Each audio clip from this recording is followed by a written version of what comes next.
تقابلی مطالعہ۔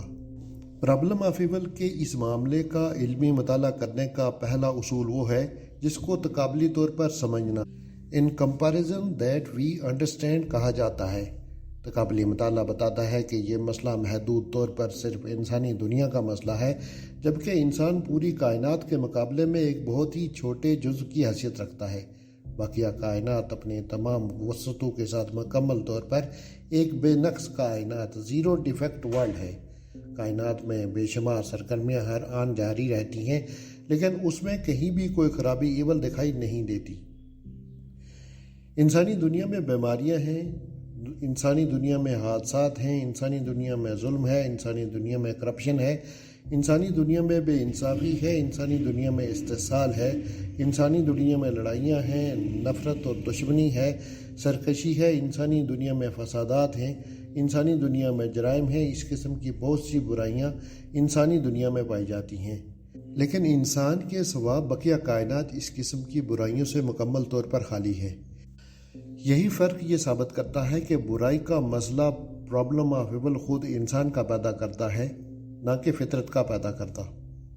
اگر یہ مسئلہ فطرت کا پیدا کردہ مسئلہ ہوتا تو بلا شبہ پوری کائنات میں پایا جاتا۔ سائنٹیفک مطالعہ۔ اس معاملے کا سائنٹیفک مطالعہ بتاتا ہے کہ انسانی دنیا اور بقیہ کائنات میں ایک واضح فرق ہے، وہ یہ کہ بقیہ کائنات حتمی قسم کے قوانین فطرت سے کنٹرول ہو رہی ہے، اس کے برعکس انسان آزاد ہے اور وہ خود اپنی آزادی سے اپنی زندگی کا نقشہ بناتا ہے۔ یہی فرق دراصل اس چیز کا اصل سبب ہے جس کو برائی کا مسئلہ پرابلم آف ایول کہا جاتا ہے۔ اس معاملے کا گہرا مطالعہ بتاتا ہے کہ انسانی دنیا کی تمام برائیاں انسانی آزادی کے غلط استعمال کا نتیجہ ہیں۔ میڈیکل سائنس بتاتی ہے کہ بیماریوں کا سبب نیچر میں نہیں ہے بلکہ وہ انسان کی اپنی غلطیوں میں ہے۔ یہ غلطیاں کبھی مبتلا شخص کی اپنی پیدا کرتا ہوتی ہیں اور کبھی باپ دادا کی وراثت اس کا سبب ہوتی ہے۔ کبھی اجتماعی نظام کا کرپشن بیماریوں کے اسباب پیدا کرتا ہے۔ یہ بات بے حد قابل غور ہے کہ بیماری کو نیچر سے جوڑنا ملحد مفکرین کا نظریہ ہے، وہ کسی سائنٹیفک دریافت پر مبنی نہیں۔ اسی طرح لڑائیاں، گلوبل وارمنگ، مختلف قسم کی کثافتیں، فضائی مسائل، ایکولوجیکل پرابلم وغیرہ سب کے سب انسانی آزادی کے غلط استعمال کا نتیجہ ہیں۔ خدا کا تخلیقی پلان۔ خالق نے انسان کو یہ آزادی، فریڈم کیوں دی؟ اس کا جواب یہ ہے کہ خالق نے چاہا کہ وہ انسان کو ایک عظیم انعام دے۔ یہ عظیم انعام جنت ہے جو ابدی خوشیوں کی جگہ ہے۔ جنت میں جگہ پانے کا حقدار صرف وہ شخص ہوگا جو اپنی آزادی کا صحیح استعمال کرے، جو آزاد ہونے کے باوجود اپنے آپ کو ڈسپلن اور کنٹرول میں رکھے۔ جہاں آزادی ہوگی وہاں آزادی کا غلط استعمال بھی ہوگا، لیکن آزادی اتنی زیادہ قیمتی چیز ہے کہ کسی بھی اندیشے کی بنا پر اس کو ساقط نہیں کیا جا سکتا۔ اس معاملے کو سمجھنے کے لیے خدا کے تخلیقی پلان کو جاننا ضروری ہے۔ خدا کے تخلیقی پلان کے مطابق انسان کو اس دنیا میں مکمل آزادی دی گئی ہے۔ ایسا خدا نے مصلحت امتحان کے لیے کیا ہے۔ انسانی زندگی میں سفرنگ کے جو واقعات ہوتے ہیں وہ تمام تر اسی آزادی کے غلط استعمال کے نتیجے میں ہوتے ہیں، کبھی براہ راست طور پر اور کبھی بالواسطہ طور پر، کبھی سفرنگ میں مبتلا شخص کے ذاتی عمل کی وجہ سے اور کبھی دوسرے انسانوں کے عمل کی وجہ سے، کبھی کسی فوری غلطی کے طور پر، اور کبھی ایسا ہوتا ہے کہ پچھلی نسلوں کی غلطی کی بنا پر اس کا نتیجہ بعد کی نسلوں میں سامنے آتا ہے۔ کائناتی معنونیت کی توجیہ۔ خدا کے وجود کی بحث کا دوسرا پہلو وہ ہے جس کا تعلق کائنات کی معنونیت میننگ سے ہے۔ خدا کو ماننا نہ صرف کائنات کے وجود کو ماننے کی توجیہ ہے، بلکہ خدا کا عقیدہ کائنات کو کامل طور پر بامانی بنا دیتا ہے۔ خدا کو نہ ماننے کا مطلب یہ ہے کہ بامانی کائنات ایک بے معنی انجام پر ختم ہو جائے، جبکہ خدا کو ماننا یہ بتاتا ہے کہ کائنات آخرکار ایک بامانی انجام پر پہنچنے والی ہے۔ انسان کے اندر پیدائشی طور پر انصاف اور بے انصافی کا تصور پایا جاتا ہے۔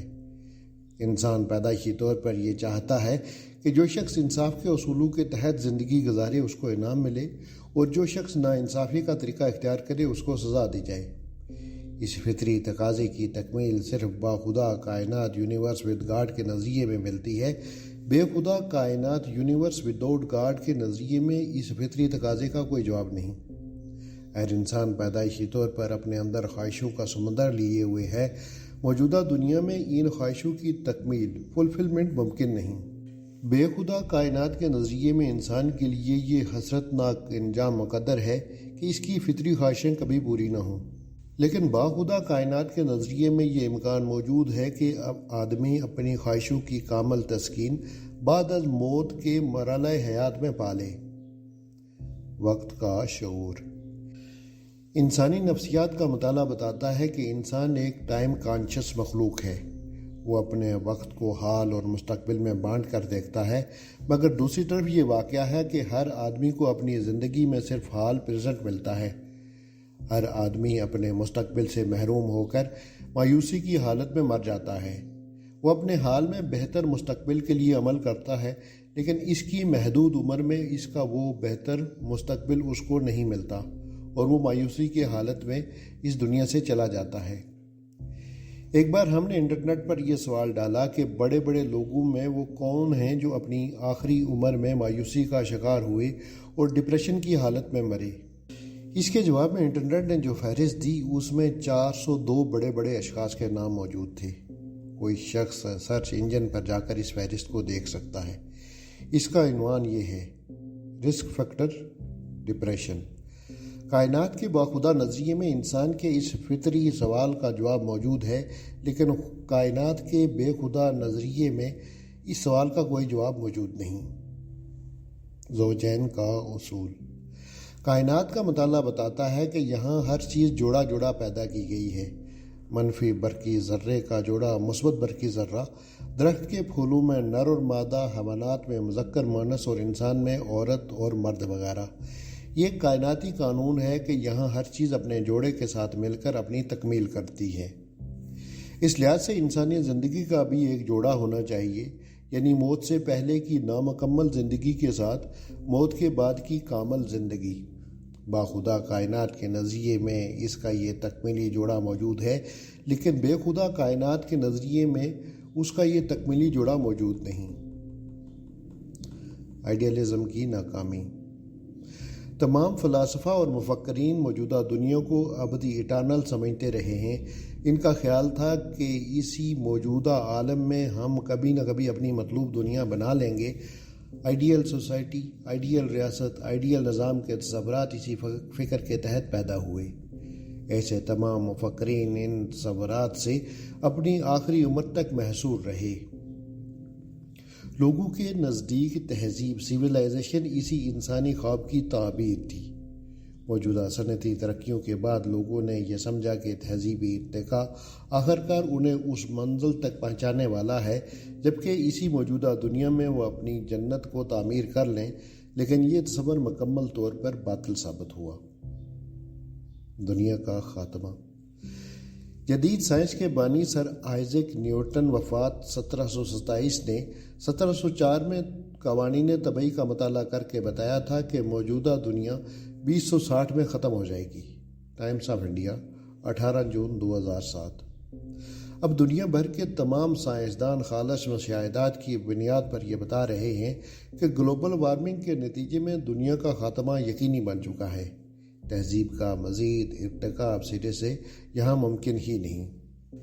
الون ٹافلر کی کتاب فیوچر شاک پہلی بار 1970 میں چھپی۔ الون ٹافلر نے بتایا تھا کہ دنیا انڈسٹریل ایج سے نکل کر اب سپر انڈسٹریل ایج میں داخل ہو رہی ہے۔ تہذیب کا اگلا دور مکمل آٹومیشن کا دور ہوگا۔ پش بٹن کلچر اس حد تک ترقی کرے گا کہ ہر کام آٹومیٹک طور پر ہونے لگے گا۔ لیکن گلوبل وارمنگ کا مسئلہ تکمیل تاریخ کے بجائے خاتمہ تاریخ، اینڈ آف ہسٹری کا پیغام لے کر سامنے آ گیا۔ انسانی تاریخ کا یہ ظاہرہ بلا شبہ آج کا سب سے بڑا سوال ہے۔ اس سوال کی اطمینان بخش توجیہ صرف باخدا کائنات کے نظریے میں موجود ہے۔ بے خدا کائنات کے نظریے کے تحت اس ظاہرے کی کوئی اطمینان بخش توجیہ کرنا سرے سے ممکن ہی نہیں۔ اس طرح کی مثالیں واضح طور پر ثابت کرتی ہیں کہ بے خدا کائنات کے نظریے میں ایک بہت بڑا خلا موجود ہے۔ وہ یہ کہ اس نظریے کو ماننے کی صورت میں ایک انتہائی بامانی کائنات ایک انتہائی بےمعنی انجام پر ختم ہوتی ہوئی نظر آتی ہے۔ دوسری طرف باخدا کائنات کا نظریہ اس نقص سے مکمل طور پر خالی ہے۔ باخدا کائنات کے نظریے کو ماننے کی صورت میں یہ ہوتا ہے کہ بامانی کائنات کا انجام ایک انتہائی بامانی مستقبل پر منتہی ہوتا ہے۔ یہ واقعہ باخدا کائنات کے نظریے کے حق میں ایک ایسی دلیل کی حیثیت رکھتا ہے جو عقل اور منطق کو پوری طرح مطمئن کرنے والا ہے۔